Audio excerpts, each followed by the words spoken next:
Student, मैं हूं मनमोहन जायसवाल और आपका स्वागत है हमारे यूट्यूब चैनल एमजे क्लासेस में। देखिए, आज से हम स्टार्ट कर रहे हैं पिछला वाले 3.2। तो देखिए, इसके थोड़े से बेसिक करेंगे हम पहले। तो देखिए क्या कह रहा है, रैखिक समीकरण युग्म का ग्राफी विधि चाल। ग्राफी विधि चाल तो हम पहले भी कर चुके हैं, लेकिन हमने जो लास्ट क्लास में नहीं सीखा था 3.1 में, वो क्या था कि 200 समीकरण होता है, हम इनको ग्राफ में बनाते हैं। तो ग्राफ में जो रेखाएं आती है वो कौन कौन सी आती है और उनके कौन कौन से हल होते हैं वो हमने नहीं सीखा था। ठीक है, तो देखिए इसमें 3 तरह की रेखाएं आ सकती है। कौन कौन सी? प्रतिच्छेदी रेखाएं आ सकती है जिन्हें हम क्या बोलते हैं, अद्वितीय हल कहते हैं। और समांतर रेखाएं आ सकती है जिन्हें हम क्या कहते हैं, कोई हल नहीं है, उन्हें ये कहते हैं। ठीक है, संपाती रेखाएं आ सकती है जिन्हें हम क्या कहते हैं, अपरिमित रूप से अनेक हल कहते हैं। ओके स्टूडेंट, अब देखिए आपको ये सब मैं बढ़िया तरह से बिल्कुल इस कॉपी में समझाता हूँ। तो देखिए बेसिक स्टार्ट कर रहे हैं हम इसका। तो इसका फर्स्ट जो है वो देखिए, सबसे पहले 2 समीकरण लेनी है हमको, कोई सिर्फ 2 समीकरण ले सकते हो आप, जैसे कि मैं ले रहा हूँ 2x + 3y - 9 = 0। ओके स्टूडेंट, अब देखिए इसमें क्या करना है आपको। सेकंड समीकरण 4x + 6y - 18 = 0। ओके स्टूडेंट, अब आपको क्या करना है इसके अंदर कि x की गुणा में जो भी हो उसे हम क्या मान लेंगे, a1 मान लेंगे समीकरण 1 में। ठीक है, और ये समीकरण 2 हो जाएगा। तो जो भी समीकरण 1 होगा उसके जो भी गुणांक है x और y के अचर पद है उसे हम क्या बनेंगे, a1 b1 और c1। ओके स्टूडेंट, तो इसके गुणा में क्या है, x के गुणा में 2 है, तो इसे हम क्या मान लेंगे, x1, a1 मान लेंगे 2। ठीक है, b1 क्या हो जाएगा हमारे पास, 3 के गुणा में जो भी है गुणांक जिसे हम कहते हैं। ठीक है, फिर c1 क्या हो जाएगा हमारा, जो भी हमारे पास यहाँ पर है, यानी कि अचर पद क्या है, -9। ओके स्टूडेंट, अब देखिए आप यहाँ पर जो भी है समीकरण 2 के, इसे क्या मानेंगे, a2 b2 और c2। तो x के गुणा में x का गुणांक जो भी है वो क्या हो जाएगा हमारे पास, a2 हो जाएगा। b का गुणांक, y का गुणांक जो भी है यहाँ पर वो क्या हो जाएगा, b2 हो जाएगा। वो क्या आ जाएगा हमारे पास 6। ओके स्टूडेंट, और c2 क्या हो जाएगा हमारे पास, -18।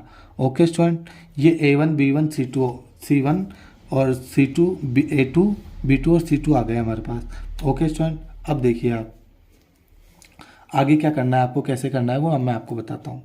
आपको इस तरह के समीकरण बनाने हैं, a1 बटा b2, इन मानों को इस तरह से रखना है, a1 बटा a2 बराबर b1 बटा b2 बराबर c1 बटा c2, इस तरह से रखना है। यहाँ से हमको पता चलेगा कि ये रेखा कैसी होगी। ठीक है, तो देखिए आप a1 क्या है हमारे पास, 2 है। पहले मैं आपको एक बार ओरली समझा देता हूँ इसके कंसेप्ट को कि कब ये क्या होता है। तो देखिए, तो a1 बटा a2 बराबर नहीं होगा अगर किसके, b1 बटा b2, यानी कि ये इसके अनुपात के बराबर नहीं होता है।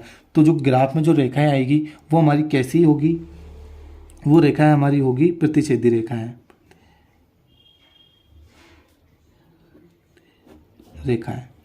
ओके स्टूडेंट, और जो इसका हल होगा उसे हम क्या कहेंगे, अद्वितीय हल। उसे हम क्या कहेंगे,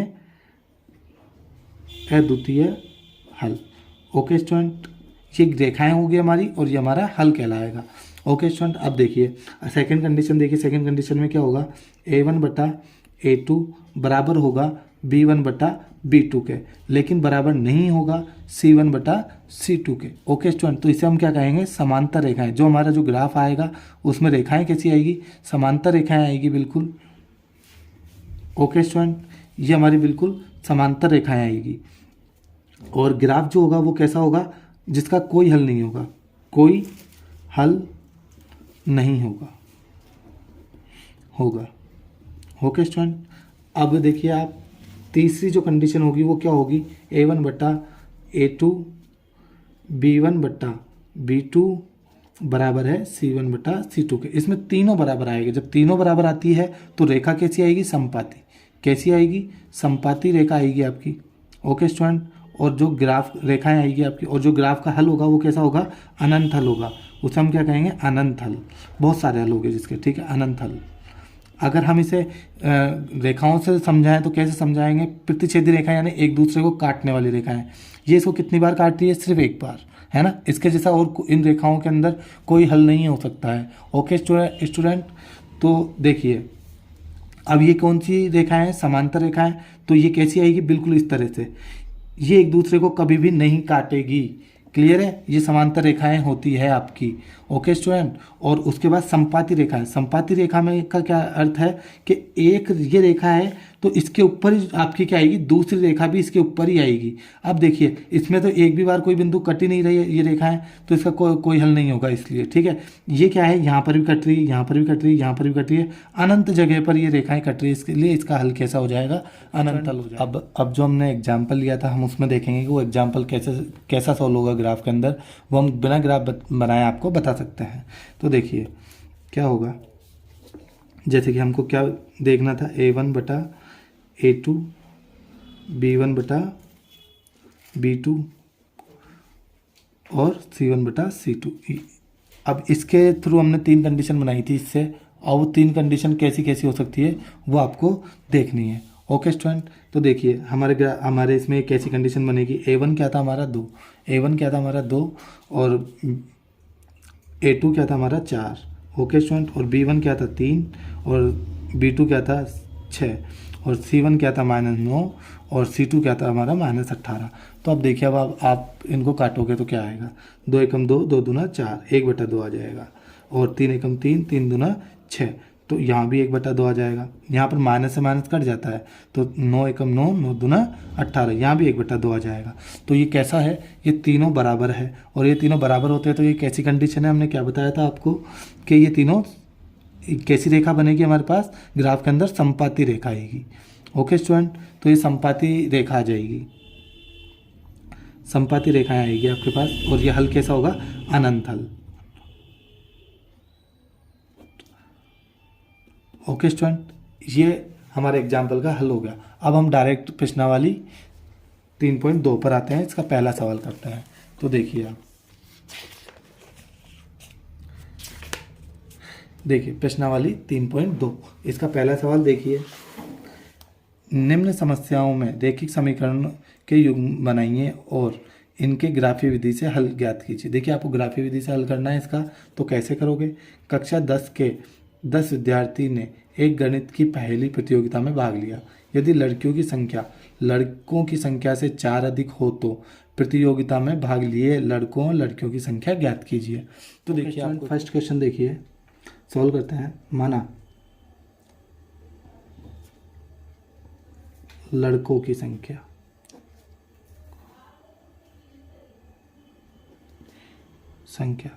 देखिए हमें नहीं पता लड़कों की संख्या कितनी है, तो हम क्या मान लेंगे, x। Okay student.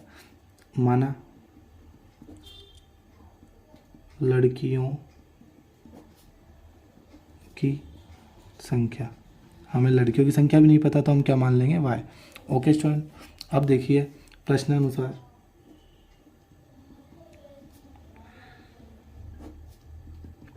शर्त पहली क्या थी उसकी, पहली लाइन में उसने क्या कहा था, फर्स्ट कंडीशन में देखिए आपको बताता हूँ मैं, कक्षा 10 के 10 विद्यार्थियों ने एक गणित की पहली प्रतियोगिता में भाग लिया। देखिए कक्षा 10 में कितने विद्यार्थी थे, कुल 10, लड़कियों लड़कियों की संख्या कितनी थी, कुल 10, तो दोनों का योग कितना हो गया, 10, x और y का कुल योग कितना हो गया, 10। ओके स्टूडेंट, ये हो गया हमारा समीकरण नंबर 1। ओके। अब देखिए शर्त 2 क्या थी उसकी, शर्त 2 सेकंड क्या थी, देखिए आराम से क्वेश्चन सेकंड लाइन देखिए इसकी, यदि लड़कियों की संख्या लड़कों की संख्या से 4 अधिक हो, लड़कियों की संख्या अधिक है, लड़कों की संख्या है, तो सबसे पहले हमारा यही स्टेप है कि हम इस तरह की कंडीशन में दोनों को बराबर रख लेते हैं, और फिर उसके बाद क्या करना है आपको मैं एग्जाम्पल के थ्रू बताता हूँ। मान लीजिए अब ये 2 संख्या हैं, अब ये बराबर तो है नहीं, 16 और 18, हमने इनको बराबर रख लिया, तो बराबर रखने के लिए हम क्या कर सकते हैं कि 18 में और 18 में या तो क्या कर दें, 2 कम कर दें। ठीक है, 18 में से अगर हम क्या कर दें, भाई इन दोनों में अंतर कितना, 2 का ही तो है, 2 कम कर दे तो ये 16 आ जाएगी, तो भी ये बराबर हो जाएगी। और एक कंडीशन और है, क्या क्या अगर हम इसमें क्या कर दें, 16 में क्या कर दें, 2 जोड़ दें तो क्या हो जाएगा, तो भी 18 आ जाएगा, तो भी ये बराबर हो जाएगा। Okay student. तो अब हमें ये समझना है कि जो ज़्यादा है उसमें से माइनस करना है, जो कम है उसमें से प्लस करना है। तो लड़कियों की संख्या क्या थी, ज़्यादा थी, तो हम इसमें क्या करना होगा, हमें माइनस करना होगा। Okay student. तो हम क्या करेंगे, लड़कियों की संख्या y थी ना, तो y में से हम क्या कर देंगे, माइनस कर देंगे। और कितने ज़्यादा थी, 4 ज़्यादा थी, तो हम क्या करेंगे, 4 माइनस कर देंगे। ओके स्टूडेंट, अब देखिए y प्लस में है तो इधर जाके काइम हो जाएगा माइनस में, तो बराबर कितना हो जाएगा, -4, और ये हो जाएगा हमारा समीकरण नंबर 2। ओके स्टूडेंट, ये समझ में आ गया आपको। समीकरण नंबर 1 हो गया, समीकरण नंबर 2 हो गया। अब हमको इसको हल करना है, तो हल कैसे करेंगे आप देखिए। आप समीकरण 1 से, समीकरण संख्या 1 से समीकरण संख्या 1 को हल करेंगे पहले हम। तो देखिए समीकरण संख्या 1 क्या है, x प्लस वाई बराबर 10। देखिए माना x बराबर हम क्या रख देंगे, 0। तो x बराबर आप 0 रख दोगे तो क्या आएगा, यहाँ पर 0 रख दोगे आप, 0 प्लस वाई बराबर 10। तो ये y बराबर क्या आ जाएगा, 10। ओके स्टूडेंट, तो x और y के मान आ गए। अब हम क्या बना लेंगे, सारणी। तो सारणी बना लीजिए, ये x और ये y। x का मान कितना रखा था, 0, तो y का मान कितना आ गया। तो माना x बराबर 5 रखने पर, हम x का मान एक बार 5 रख लेते हैं, तो क्या आ जाएगा, 5 प्लस y बराबर 10। ओके, तो y ये प्लस का 5 है, उधर जाके किसका जो हो जाएगा, माइनस का। तो y का मान कितना आ जाएगा, 10 में से 5 गया तो 5। तो x का मान भी 5 रखा और y का मान भी 5 आ गया। ओके स्टूडेंट, ये पहले समीकरण से दोनों बिंदु आ गए। अब दूसरे समीकरण से भी हमको 2 बिंदु निकालने हैं। ठीक है, तो हम क्या लिखेंगे, समीकरण 2 से, समीकरण संख्या 2 से। तो देखिए अब समीकरण संख्या 2 क्या था हमारे पास, x माइनस वाई बराबर -4। तो देखिए माना x बराबर 0 रखने पर, यहाँ पर आप 0 रखोगे तो क्या हो जाएगा, 0 माइनस वाई बराबर -4। तो ये क्या हो जाएगा, -4 बराबर माइनस वाई बराबर -4, माइनस से माइनस कट जाएगा तो y का मान कितना आ जाएगा, 4। तो यहाँ पर आप सारणी बना दोगे।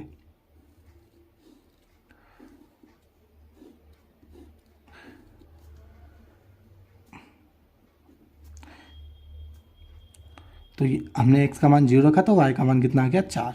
अब ये एक बिंदु आ गया, कम से कम 2 बिंदु निकालने हैं ना, तो हम क्या देखेंगे, माना x बराबर 2 रखने पर, अब हम 2 रख देंगे। तो x का मान क्या रखेंगे, 2 माइनस वाई बराबर -4। अब ये प्लस का है, अब ये प्लस का है तो उधर जाए काहे का हो जाएगा, माइनस का, -4 -2। अब देखिए माइनस माइनस क्या होता है, प्लस, तो ये किसका आ जाएगा, -6 हो जाएगा। अब देखिए तो ये माइनस से माइनस कट जाएगा तो y बराबर क्या आंसर आ जाएगा, 6। ओके स्टूडेंट, ये आपको समझ में आ गया होगा, माइनस माइनस प्लस होता है, इसलिए 4 और 2 6, चिन्ह माइनस का आता है। ओके स्टूडेंट, तो y बराबर 6 आ गया। अब हमें यहाँ पर मान लिख देना है। तो x का मान कितना रखा था, 2, तो y का मान कितना हो गया, 6। ओके स्टूडेंट, ये दोनों सारणी हमारी बन गई दोनों समीकरण से। अब हमको सिर्फ और सिर्फ क्या लिखना है, इनके ग्राफ बनाना है। तो देखिए अब हम ग्राफ बनाते हैं इनके। ओके स्टूडेंट्स, अब हम क्वेश्चन नंबर 1 का ग्राफ बनाते हैं। देखिए सबसे पहले एक ऊर्ध्वाधर रेखा खींचेंगे जिसे हम क्या कहते हैं, वाई अक्ष। ओके स्टूडेंट, और एक क्षैतिज रेखा खींचेंगे जिसे हम क्या कहते हैं, एक्स अक्ष कहते हैं। देखिए इसे नाम देंगे एक्स अक्ष, तो ये एक्स हो जाएगा और ये एक्स डैश हो जाएगा। ओके स्टूडेंट, इसे नाम देते हैं वाई अक्ष, तो ये हो जाएगा वाई और ये हो जाएगा नीचे वाई डैश। ओके स्टूडेंट, बीच में हमारा क्या होता है, हमेशा मूल बिंदु होता है, आपको पता है। तो बीच में क्या होता है, 0 0।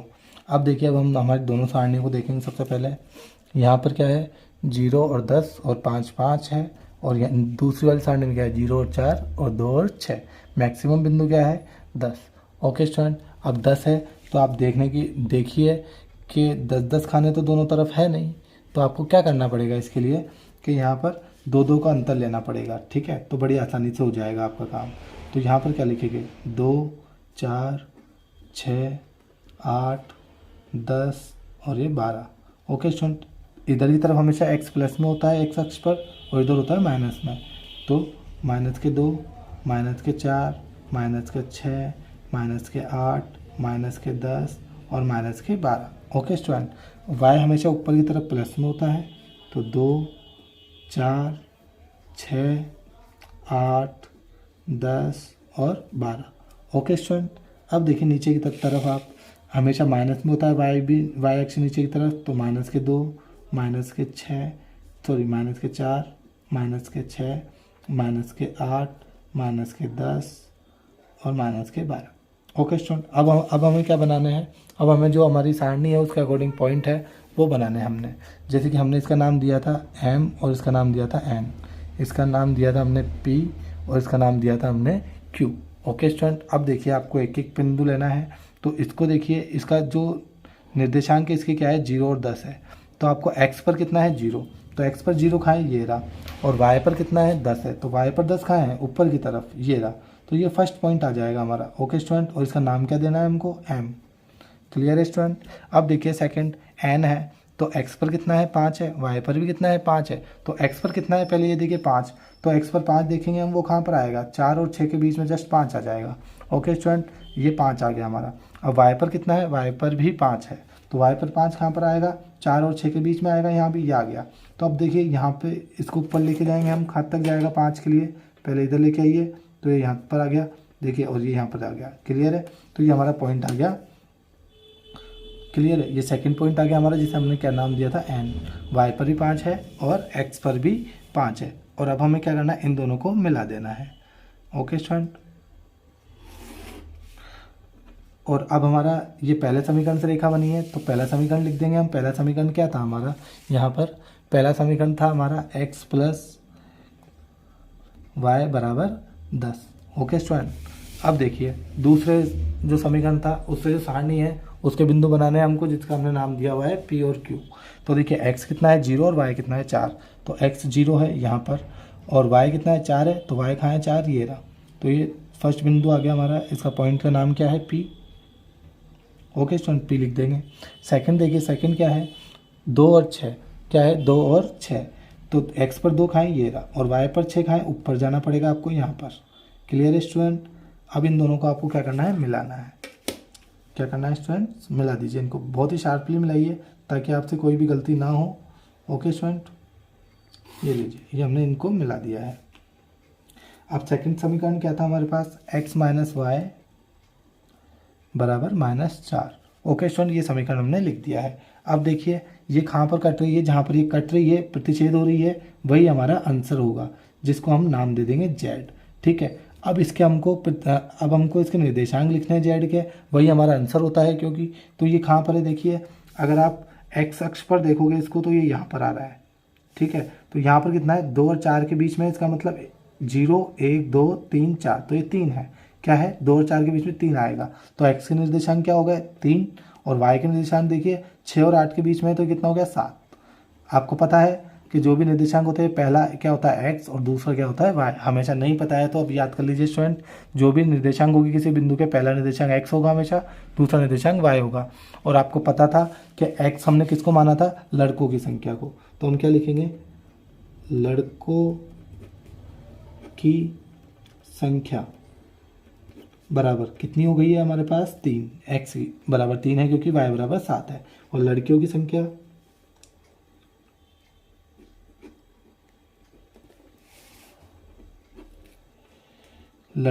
कितनी है स्टूडेंट 7 है। ओके स्टूडेंट, अब ग्राफ का हल कैसा है हमारा, आपने देखा एक ही बार प्रतिच्छेद कर रही है, प्रतिच्छेदी रेखा है, इसका मतलब ये क्या है प्रतिच्छेदी रेखा है। तो प्रतिच्छेदी रेखाओं में हल कौन सा होता है, अद्वितीय हल। कौन सा होता है स्टूडेंट, अद्वितीय हल। तो हम क्या लिखेंगे, ये हल कैसा है, अद्वितीय हल। हल का प्रकार जरूर लिखना है आपको। ठीक है, अब देखिए आपको एक ही चीज़ बची, अब केवल पैमाना। पैमाना देखिए, आपको पैमाना लिखना आता है, फिर भी मैं एक बार अच्छे से और बता देता हूँ आपको। पैमाना पहले मैं आपको सिखा चुका हूँ 3.1 में। देखिए स्टूडेंट, एक्स अक्ष पर क्या लिखेंगे, सबसे पहले एक्स अक्ष पर देखिए आपने 1 सेमी बराबर कितने का अंतर लिया है, 2 का।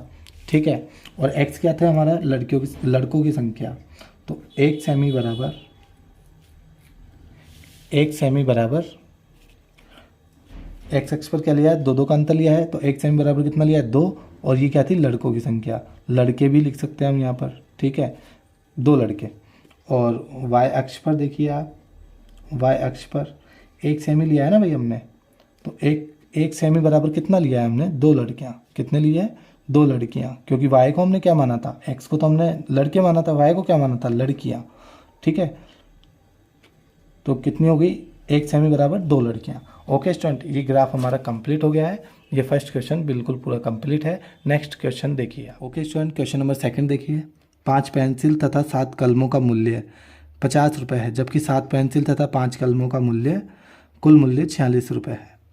एक पेंसिल का मूल्य तथा एक कलम का मूल्य ज्ञात कीजिए। देखिए, अब पेंसिल और कलम का मूल्य ज्ञात करना है आपको।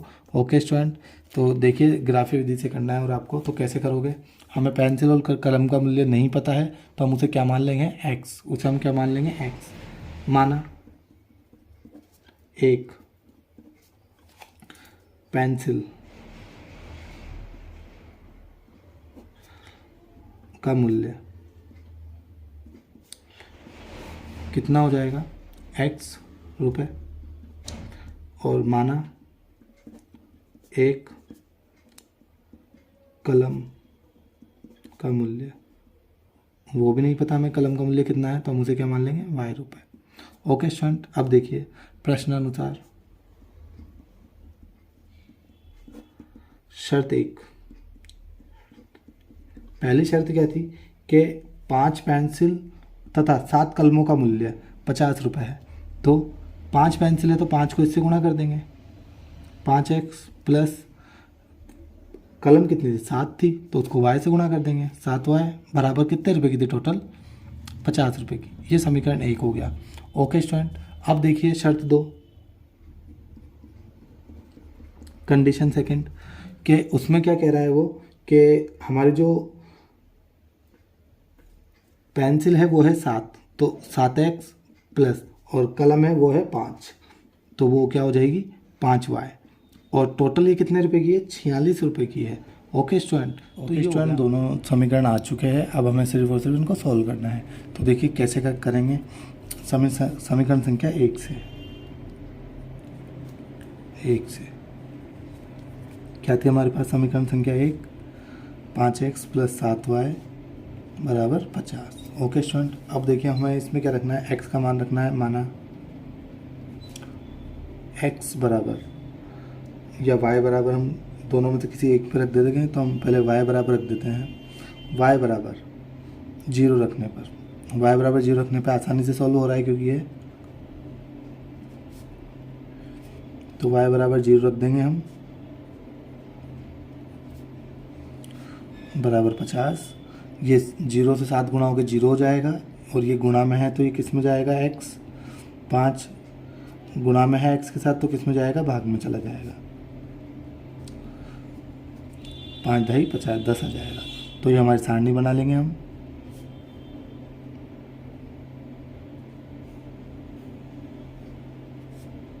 x और y, x का मान क्या आया, 10 आया, जब हमने y का मान कितना रखा था, 0 रखा था। ओके स्टूडेंट, अब देखिए एक बार y का मान हम क्या रख देंगे, 5 रख देंगे।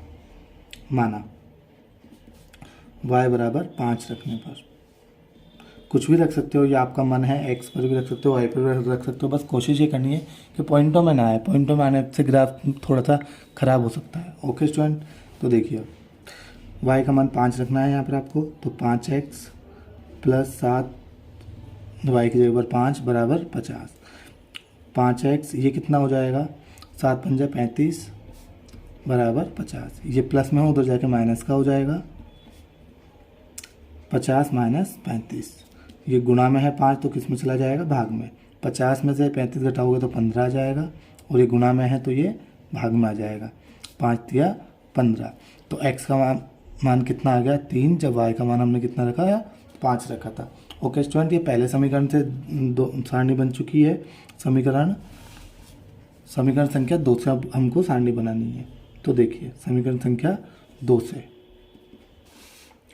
समीकरण संख्या 2 क्या थी हमारे पास, वो थी 7x प्लस 5y बराबर 46। ओके स्टूडेंट, अब देखिए, अब यहाँ पर आप x का मान रख दीजिए, तो या y का मान रख दीजिए। तो मैं x का मान रख देता हूँ। माना x बराबर -2 रखने पर, 1 2 अगर प्लस का रखते हैं तो मान नहीं आ रहा था, इसलिए मैंने माइनस का रख दिया। कुछ भी रख सकते हो आप, ये आपकी इच्छा है। ओके स्टूडेंट, तो देखिए -2 रखेंगे x का मान, तो ये क्या हो जाएगा, माइनस प्लस माइनस होता है क्योंकि ये प्लस का है, तो माइनस आ जाएगा।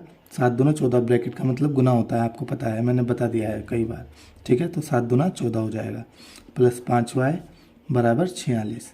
ये माइनस में है, उधर जाके किस में हो जाएगा, ये प्लस में हो जाएगा, बराबर के उधर जाता है तो। ओके स्टूडेंट, मैंने आपको कई बार बता दिया है, वापस बता देता हूँ कि माइनस का चिन्ह जो है वो बदल जाता है प्लस में, प्लस का बदल जाता है माइनस में, गुणा का बदल जाता है भाग में, भाग का चिन्ह बदल जाता है गुणा में, जब ये बराबर के उधर जाता है तब। ओके स्टूडेंट, तो देखिए अभी गुणा में है तो ये बराबर के उधर जाएगा, तो किस में बदल जाएगा, भाग में। तो ये कितना हो गया, 46 और 14 60 हो जाएंगे। ठीक है स्टूडेंट, और ये 5 भाग में आ जाएगा, तो 12 पंजे 60 होता है, तो आंसर क्या आ जाएगा, 12। अब आपको सारणी बनानी है केवल, तो सारणी देखिए, सारणी बना दीजिए। ये x हो गया, ये y हो गया। x का मान कितना रखा था हमने, -2, तो y का मान कितना आ गया, 12 आ गया। ओके स्टूडेंट, अब देखिए एक और बार मानेंगे हम कुछ ना कुछ, x का या y का मान मान लेंगे कुछ भी हम।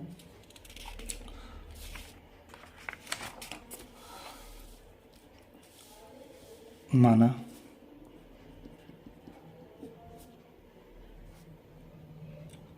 x बराबर 3 रखने पर, 3 रखेंगे x बराबर, तो क्या मान आ जाएगा, देखिए हमारे पास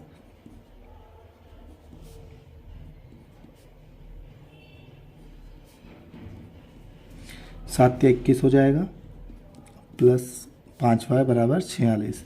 ये प्लस का है तो उधर जाके किसका हो जाएगा, माइनस का हो जाएगा। ओके स्टूडेंट, तो 46 माइनस 21, तो 5y बराबर ये कितना आ जाएगा, 25 आ जाएगा। ये गुणा में है तो किस में चला जाएगा, भाग में चला जाएगा, तो 5 25, तो y का मान कितना आ जाएगा, आपके पास 5 आ जाएगा y का मान। ओके स्टूडेंट, तो देखिए अब आप कि हमने x का मान कितना रखा 3, तो y का मान कितना आ गया 5।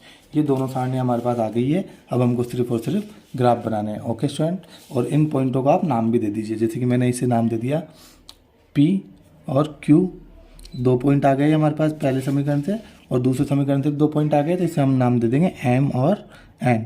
ओके स्टूडेंट, देखिए ग्राफ देखिए, सबसे पहले हमको क्या करना है, एक ऊर्ध्वाधर रेखा खींचनी है जिसका नाम हम क्या देते हैं, वाई अक्ष देते हैं। ओके स्टूडेंट, जिसे हम क्या कहते हैं, वाई अक्ष कहते हैं। फिर एक क्षैतिज रेखा खींचनी है जिसको हम क्या कहते हैं, एक्स अक्ष कहते हैं। ओके स्टूडेंट, ये हमने दोनों लाइनें खींच दी है।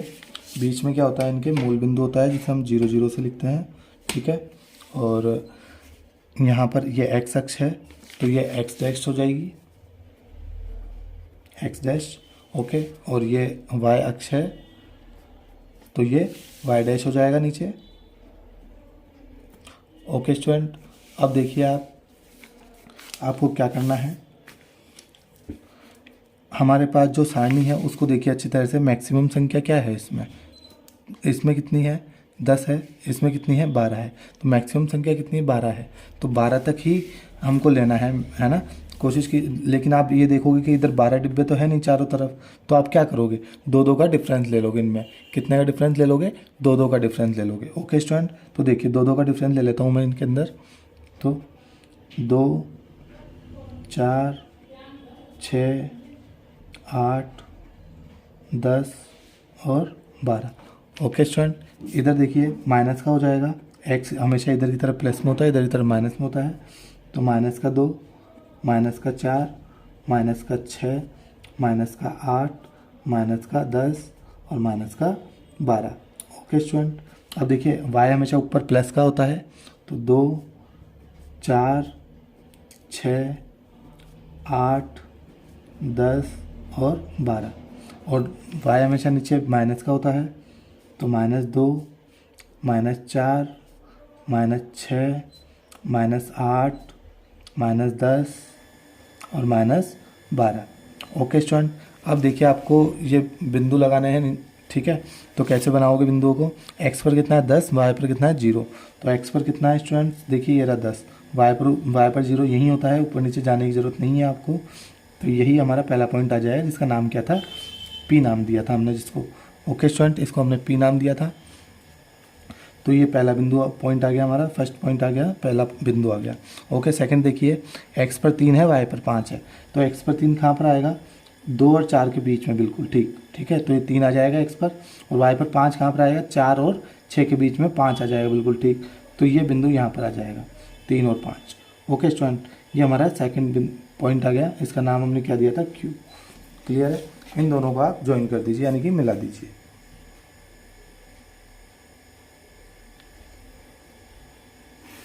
बिल्कुल शार्पली मिलाइए ताकि आपके जो आंसर आए वो बिल्कुल सटीक आए, कोई गलती ना हो। ओके स्टूडेंट, अब देखिए आपको क्या करना है, इनका जो समीकरण था वो भी लिखना है। तो इसका समीकरण क्या था, पहला समीकरण 5x + 7y = 50। ओके स्टूडेंट, ये समीकरण लिख दिया हमने। अब उसके बाद आपको क्या करना है, सारणी 2 से बिंदु लगाने हैं। तो देखिए x = -2 और y = 12। तो x = -2 कहाँ है, ये रहा, और y = 12 कहाँ है, इसके बिल्कुल जस्ट टॉप पर, ठीक है, बिल्कुल टॉप पर, ये रहा। ये फर्स्ट पॉइंट आ गया हमारा, जिसका नाम हम क्या देंगे, हमने यहाँ पर m और n दिया था, ठीक है। तो हम इसका नाम क्या देंगे, m। क्लियर है। ओके स्टूडेंट, अब देखिए सेकंड वाले में x कितना है, 3, और y कितना है, 5। तो यही, ये रहा हमारा 3 और ये रहा हमारा y 5, ये सेम पॉइंट आया है बिल्कुल। तो इसका नाम वापस हमको क्या देना पड़ेगा, इसका नाम n भी देना पड़ेगा हमको। ओके, और अब इन दोनों पॉइंटों को आप क्या कीजिए, ज्वाइन कर दीजिए, यानी कि मिला दीजिए। शार्पली मिलाएगा, बिल्कुल सटीक आंसर आया ताकि आपका। ओके स्टूडेंट, ये हमने मिला दिया है। तो ये कहाँ पर प्रतिच्छेद कर रही है, इस पॉइंट पर दोनों रेखाएं प्रतिच्छेद कर रही है। तो ये कैसा ग्राफ हो गया, प्रतिच्छेद करने वाला ग्राफ हो गया, यानी कि अद्वितीय हल हो गया। और इसके देखिए आंसर क्या आएगा, x पर कितना है, 3, और y पर कितना है, 5। x पर कितना है, 3, और y पर कितना है, 5। तो हमने x किसको माना था, पेंसिल को, और y किसको माना था, कलम को। तो मीन्स क्या हुआ कि x कितना, पेंसिल कितनी है, 3, और कलम कितनी है, 5। ओके स्टूडेंट, तो देखिए पेंसिल का मूल्य, ये मूल्य आया है। ओके स्टूडेंट, तो देखिए पेंसिल का मूल्य, पेंसिल का मूल्य कितना आया है हमारे पास, 3 रुपये। और कलम का मूल्य वो कितना आया है हमारे पास, 5 रुपये। क्लियर है। अब देखिए ग्राफ कैसा था, अद्वितीय हल था, तो वो भी हमें लिखना है, वो भी बिल्कुल ज़रूरी है। अद्वितीय हल, ग्राफ का हल कैसा है, अद्वितीय प्रकृति का है, ठीक है। अब केवल एक चीज़ रह गई है इसमें, पैमाना, वो मैं आपको बता देता हूँ। पैमाना देखिए, x अक्ष पर पैमाना बिल्कुल सही से लिखिए, इसके भी मार्क्स मिलते हैं आपको। ओके स्टूडेंट, तो देखिए x अक्ष पर आपने क्या लिया है, 1 सेमी बराबर, 1 सेमी कहाँ है, ये रहा, 1 डिब्बा ये 1 सेमी का होता है। तो 1 सेमी बराबर हमने लिया है, क्या लिया है, कितने कितने का अंतर लिया है, 2, 4, 6, 2 का अंतर लिया है। तो हम क्या लिखेंगे, 2, और x को हमने क्या माना था, पेंसिल, तो क्या लिखेंगे, 2 पेंसिल। ओके स्टूडेंट, अब लिखेंगे y अक्ष पर, y अक्ष पर 1 सेमी बराबर हमने y अक्ष पर क्या लिया है, 2 का ही अंतर लिया है हमने, 2 का ही डिफरेंस लिया है। तो क्या लिखेंगे, 2 कलम। ओके स्टूडेंट, ये क्वेश्चन नंबर 2 कंप्लीट हो गया है, ठीक है। फर्स्ट का सेकंड था, ये कंप्लीट हो गया है। आज हम इतना ही करेंगे, देखिए आगे।